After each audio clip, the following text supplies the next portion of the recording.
நான் பிஜேபி ஆதரித்தால் என்னால் சமூக நீதியை பேச முடியாது. பிஜேபி ஆதரித்தால் என்னால் மதச்சார்பின்மையை பேச முடியாது.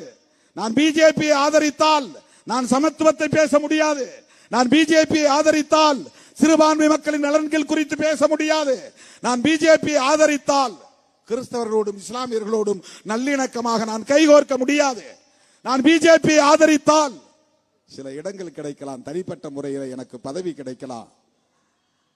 ராம்விலாஸ் பாஸ்வான் மாதிரியும் அண்ணன் ராம்தாஸ் அத்வாலே மாதிரியும் ஏன் நம்ம ஊர் எல் முருகன் மாதிரியும் நான் தனிப்பட்ட முறையிலே பயன்பெற முடியும். ஆனால் என் சொந்த பந்தங்களோடு என்னால் உறவாட முடியாது. சிறுபான்மை மக்களோடு என்னால் அரசியல் செய்ய முடியாது.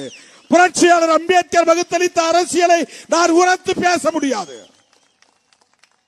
பதவி உண்டோ இல்லையோ என் இறுதி மூச்சு வரையில் புரட்சியாளர் அம்பேத்கரின் கொள்கைகளுக்காகவே வாழ்ந்து மடிந்தான் திருமாவளவன்.